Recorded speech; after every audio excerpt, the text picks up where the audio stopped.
Hello and welcome to this webinar on one of the key proposals in the proposed amendments to the Due Process Handbook, and that is the proposals on agenda decisions.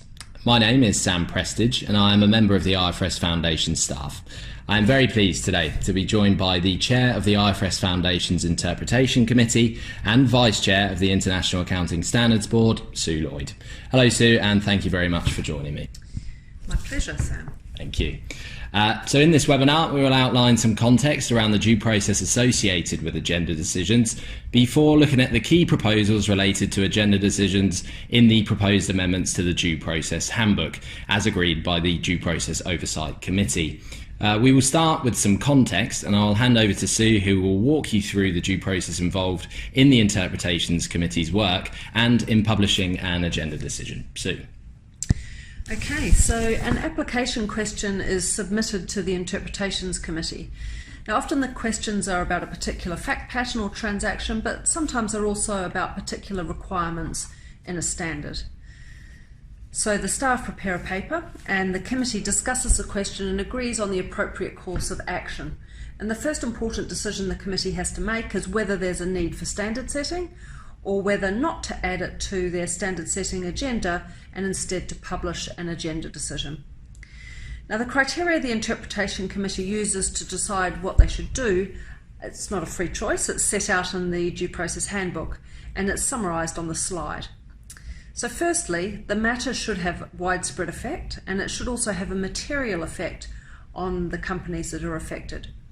So in short, we start the standard setting process if there's a problem to solve in IFRS standards. Standard setting puts costs into the system, and we only want to do that when we know there's a real financial reporting problem that should be addressed based on evidence that we gather. The second criteria is that financial reporting would be improved by amending IFRS standards. And thirdly, the matter needs to be resolvable via narrow scope standard setting and in an efficient manner. If it's a bigger deal than that, so if it needs wider scope changes, then the matter would be passed on to the board itself for consideration. Now, if they decide to do standard setting, the committee will proceed with narrow scope standard setting if it concludes that there's a gap in our standards. And that could result in different forms of standard setting. It could result in a draft IFRS interpretation, a narrow scope amendment, or an annual improvement. If the committee proceeds with narrow scope standard setting, the regular due process is followed. So just like you're used to seeing, there'd be an exposure draft or a draft interpretation that would be put out for public comment before it would be re-deliberated before finalising any amendments to the standards or finalising an interpretation. And if we do any such standard setting, it's also approved by the board. Now, a recent example of this approach by the committee is the exposure draft that we published in December 2018 and a proposed amendment to IAS 37 dealing with aspects of accounting for onerous contracts. This started with a question that came into the Interpretations Committee, and the committee concluded that in that case there was a lack of sufficient detail in the requirements on onerous contracts about costs to fulfil a contract, and so the committee's, with the board's support, has proposed us to amend IAS 37 to fill a gap. Thank you very much, Sue. So to recap on some of the aspects of what you've just been talking about, if a question to the committee identifies that there are gaps in the requirements that need to be filled, the committee recommends standard setting and no agenda decision is published.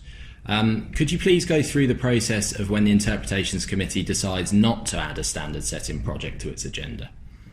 Okay, sure. So this is where we've concluded that there isn't a gap, firstly. And the key point that I want to make is that even when we, quote, only look at publishing an agenda decision, it's all still subject to due process. So when the committee decides not to undertake standard setting, it publishes what we call a tentative agenda decision to explain why it's decided that they don't recommend standard setting. And that tentative agenda decision is published in IFRS Update, and it's open for comment for 60 days. Now, the reason it's a tentative decision at that point is because the committee considers the comments received before deciding whether to finalise an agenda decision. So on receiving and considering comment letters, the committee decides whether to reassess the need for standard setting people might convince us actually that the committee needs to change its mind and there is a gap that needs to be addressed. Or we can make amendments to the agenda decision and finalise it, or we could pass the matter to the board. So there's different courses of action depending on what we hear.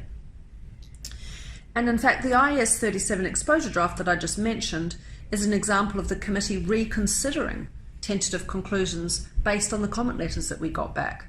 So I guess it's time for an ad break as well. It's good to write into us. And in that case, the committee initially proposed not adding this matter to the standard setting agenda and published a tentative agenda decision explaining why. But having considered the comments we got back, the committee changed its view. It reassessed its tentative conclusions against the criteria in the handbook and decided to recommend a narrow scope standard setting project to the board, and the board agreed, and that led to the exposure draft.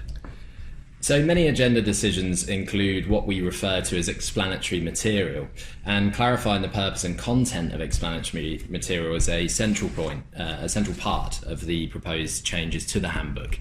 So could you explain the content of explanatory material and why the committee includes it in many agenda decisions?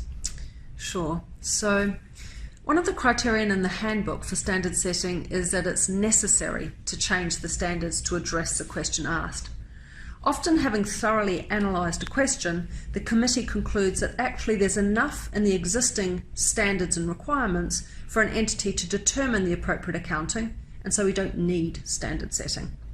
But when that's the case, the committee often explains how the standards apply to the fact pattern submitted in the agenda decision, and that's what we refer to as explanatory material.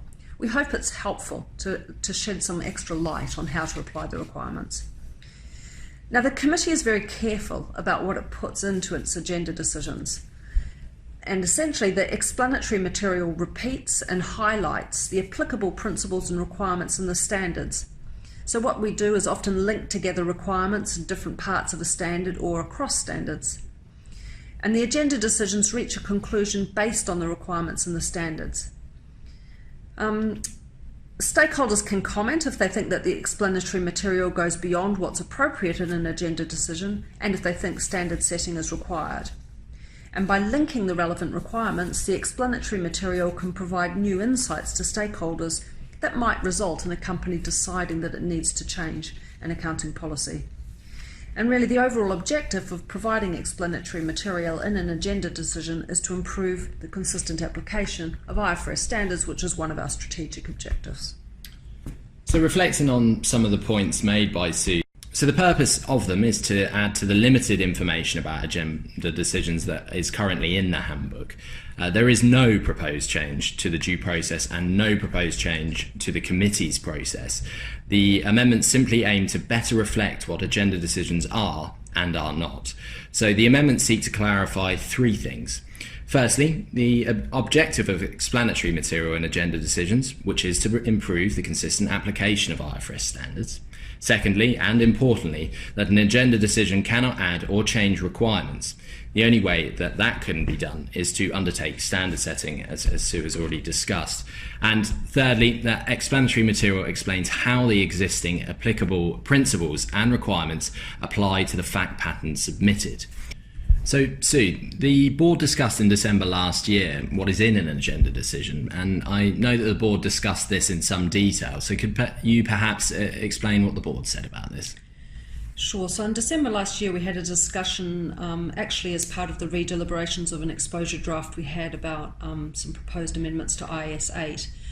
Some of the feedback that we got about agenda decisions, and that has led to some of the clarifications that are proposed in the Due Process Handbook.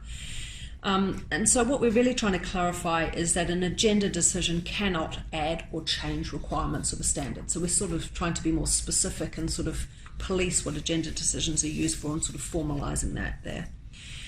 And so the point from our perspective is really that an agenda decision simply points to requirements that already exist in our literature. So for example, an agenda decision will say that paragraphs 12, 27 and 103 of IFRS X applies to the particular fact pattern that's been submitted and explain how those requirements apply to the fact pattern. And so the point we were really making is that from our perspective, all that an agenda decision really can and should do is highlight and repeat existing parts of our literature. Thank you very much, Sue. So the proposed amendments also seek to clarify a point that Sue touched upon earlier, relating to the timing of implementing an agenda decision. As discussed, an agenda decision may include explanatory information to help companies apply IFRS standards. That explanatory material may provide new insights about existing requirements in the standards. As a result of this information, a company might determine that it needs to change an accounting policy. This was actually something exposed as part of the IS 8 Accounting Policies, Changes in Accounting Estimates and Errors exposure draft, and many commented that we should make this view visible.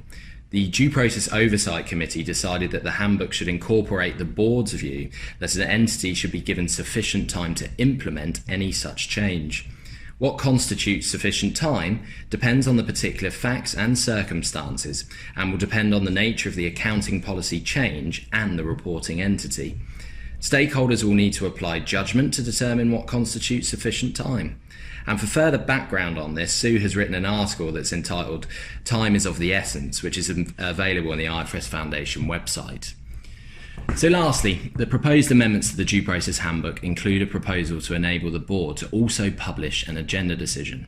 A board agenda decision would have the same status as a committee agenda decision and would be used by the board to explain how to apply particular requirements in the standards in a given circumstance to support consistent application. It is envisaged that the board would publish agenda decisions only rarely, for example, in response to considering a question emerging from a discussion at a transition resource group. A board agenda decision would follow the same due process as existing agenda decisions. One question that I know some have asked is why propose to have board agenda decisions if they are expected to be used only rarely? An example of when the trustees felt that this might be useful is when the board considers application questions in the period after a standard is issued, but before that standard becomes effective or has been widely implemented. At this stage, it is the board that is generally best placed to respond to application questions because such a standard would have only recently been issued and practice would not yet have had an opportunity to develop.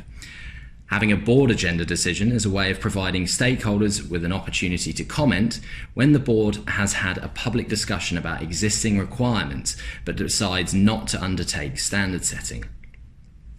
The question posed in the proposed amendments to the Due Process Handbook, Invitation to Comment, relating to agenda decisions, asks if stakeholders agree with providing the board with the ability to publish agenda decisions, the explanation of the objective and nature of explanatory material in agenda decisions, and reflecting in the handbook that an entity should be entitled to sufficient time both to determine whether to make an accounting policy change as a result of an agenda decision and to implement any such change. The invitation to comment on the proposed amendments to the Due Process Handbook remains open for comment until the 29th of July of this year. So that concludes our discussion today around agenda decisions, which just leaves me to thank you, Sue, very much for joining me. Thank you for the opportunity, Sam. Brilliant, thank you, Sue. And to thank you very much for listening, and please do keep in touch with the IFRS Foundation website for any future material that we will produce around our due process. So thank you very much for listening.